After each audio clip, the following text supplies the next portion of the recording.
여러분 너무 추워요. 안녕하세요. 랜선 인문학 최정아입니다.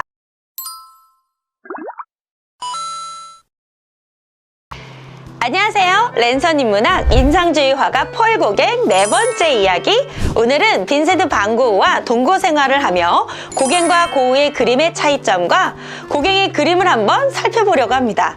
그리고 고갱과 고흐의 동거 생활에 대한 불행했던 만남이 궁금하시다면 빈센트 반 고흐 네 번째 비극적 동거 이야기 한번 꼭 살펴보시고 오세요. 사실 고갱과 빈센트 반 고흐의 동거 생활은 긴 시간이 아니었습니다. 날짜로 따져보면 고작 9주, 그러니까 2달 정도 같이 살았던 셈이었죠. 그리고 고흐는 고갱이 자신의 삶의 대단한 조언자로 생각하며 그와의 동거는 앞으로 자신의 인생에 큰 날개를 달아줄 것이라는 착각까지 하게 되었죠. 그런데 이 두 사람에게 운명적인 또 한 사람이 있었는데요. 그 사람은 바로 고흐의 동생 테오였습니다. 이 두 화가는 모두 경제적으로 독립하지 못한 채 고흐의 동생 테오의 도움에 의해서 화가의 길을 걸어야 했었고, 가난 속에서 꿋꿋이 작품 활동을 이어갔지만 사회의 인정을 받기는커녕 자신들의 그림을 세상에 널리 알리지 못했다는 괴로움으로 슬픔과 분노를 느낄 수밖에 없었죠. 그런데 사실 고갱과 고흐의 기질은 서로 달라도 너무 다른 사람들이었습니다. 흔히 저희가 궁합을 볼 때 기질이 다르면 더 잘 산다고 하지만 비즈니스에서는요, 그래도 서로의 공통점을 보완할 수 있는 사람들이어야 했지만 불행하게도 이 둘은 서로 양보하며 맞춰갈 의지가 서로 없었던 거였죠. 사실 아르레에서 화가 공동체를 운영하고 싶었던 것은 고흐였지만 아르레 도착을 한 이후 고갱이 생활을 이끌어가게 됩니다.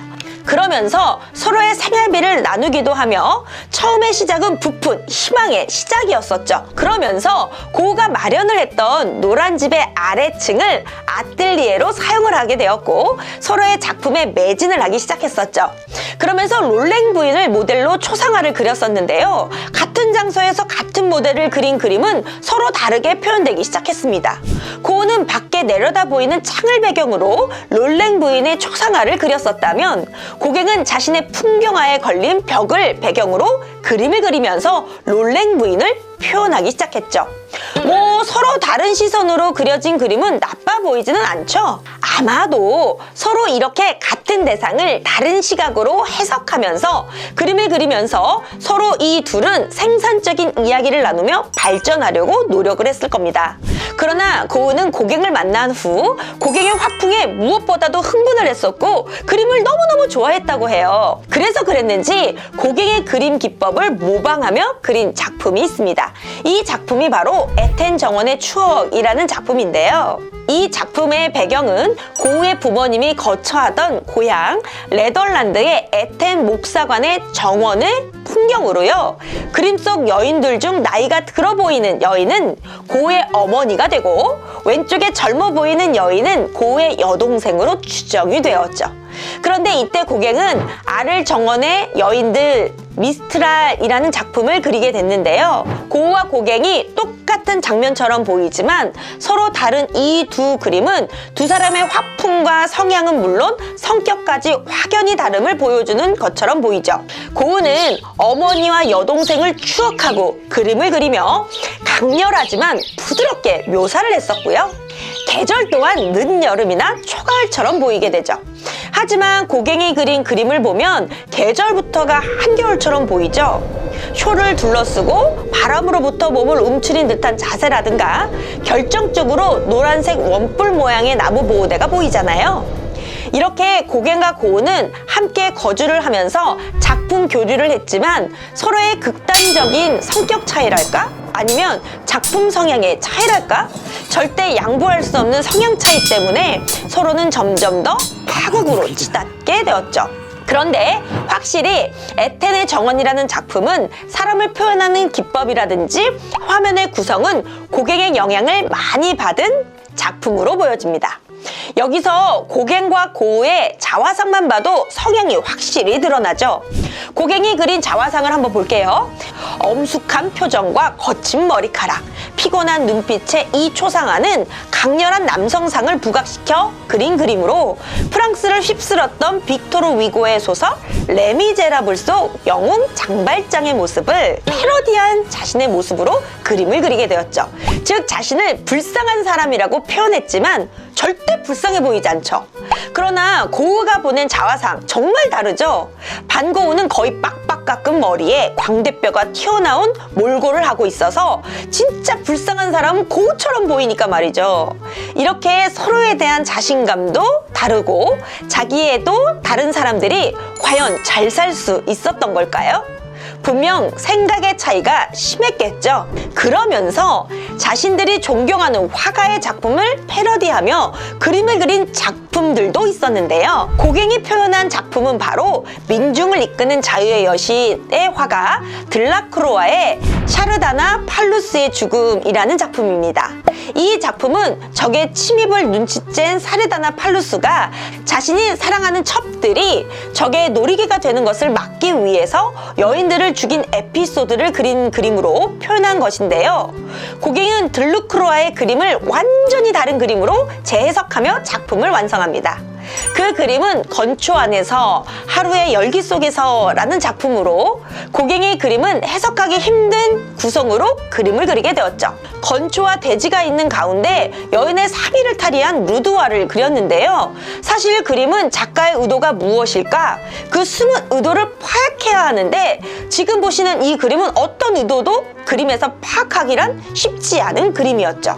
좀 더 살펴보면 상단 끝에 돌로 된 벽이 조금 보이고 여인은 허리까지 알몸을 드러낸 채 등을 돌렸는데 등과 어깨는 하얀 피부지만 팔꿈치 아래 왼손은 뻘겋게 탄 모습을 볼 수 있죠. 그리고 아래 왼쪽에는 핑크빛 오렌지색의 돼지 몸통이 보이고 여인 오른쪽에는 돼지 뒷부분과 꼬리가 보이게 됩니다. 그런데 여인의 허리 아래 갈퀴가 있는 것으로 보아서는요, 아마도 작업 도중에 낮잠을 자는 모습을 그린 것으로 고갱이 아르레 오기 전 브루타뉴에서 드로잉을 한 여인을 들루크로아의 샤르다나 팔루스의 죽음에서 모티브를 삼은 것이 아닌가 추정이 되는 작품입니다. 그러자 고흐도 렘블란트의 성가족이라는 작품을 모티브로 그림을 그렸는데 이 작품은 바로 소설을 읽는 사람이라는 작품으로 남게 되죠. 이 작품은 바로 성가족에게서 책을 읽는 여인의 모습을 모티브로 삼아 그려진 그림이었습니다. 그런데 사건이 하나 생기게 됩니다. 하루는 기차를 타고 몽펠리에로 가서 파브르 미술관에 관람을 하던 두 사람은요, 크게 의견 충돌을 일으키게 되었죠. 고갱은 고전적인 전통주의 화가들에게 관심이 많았던 반면 고흐는 감성을 드러내고 웅대한 분놀림을 한 화가들에게 관심을 나타내기 시작했습니다. 그런데 이건 서로 다른 취향의 문제 아니었을까요? 그러니까 서로 취향이 다르다면요, 내가 이게 왜 좋아하게 됐고 이런 걸 다시 한번 봐봐, 좀 뭐가 느껴지는 거 있지 않아?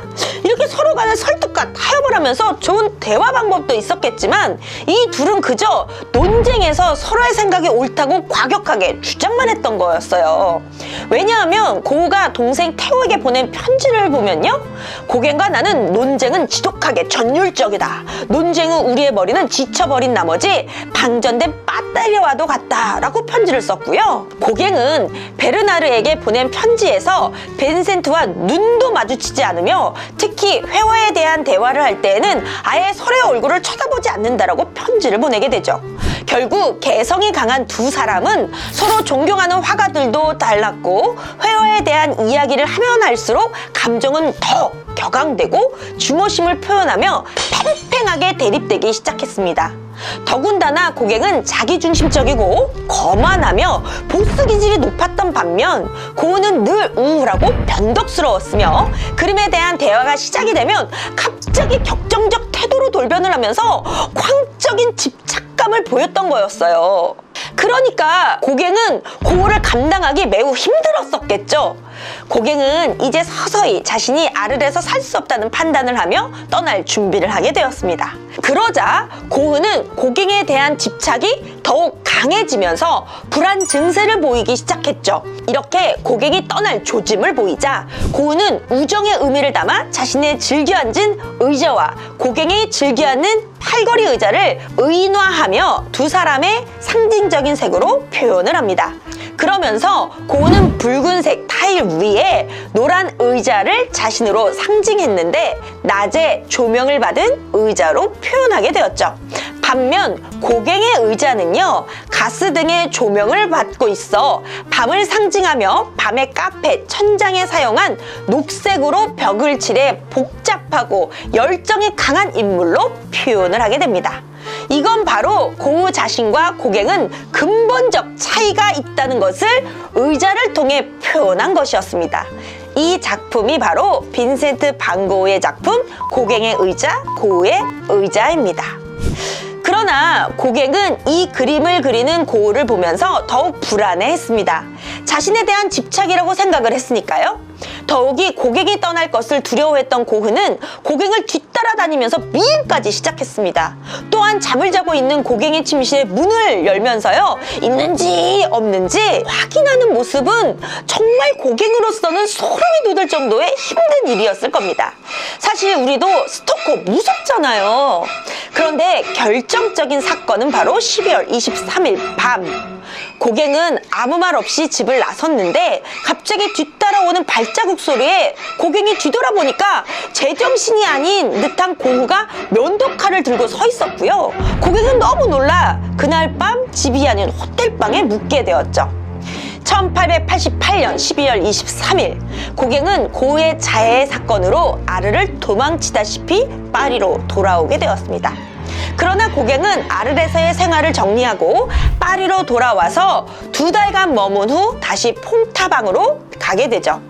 고갱과 고흐는 비록 방향은 달랐지만 그 둘은 각자의 삶에서 크게 변화된 그림을 그리며 발전되기 시작했죠. 고흐는 정신병원에서 마지막 후기 작품을 그리며 별이 빛나는 밤이라는 멋진 작품을 남겨냈고, 고갱은 파도 속에서라는 작품을 그리며 수영하는 여인이 파도와 정면으로 마주하며 자신의 삶을 정면으로 맞이하겠다는 의미의 작품을 선보이게 됩니다. 그러면서 고갱은 해변가의 부르통 소년들과 같은 작품에 열을 올리며 새로운 세상의 시작을 준비했습니다. 그렇다면 고갱의 마지막 인생의 여정은 어땠을까요? 새로운 시각으로 자신만의 미술 세계를 완성하고 싶어 했던 폴 고갱의 마지막 5번째 이야기는 그의 마지막 인생의 여정과 작품의 세계로 돌아올게요.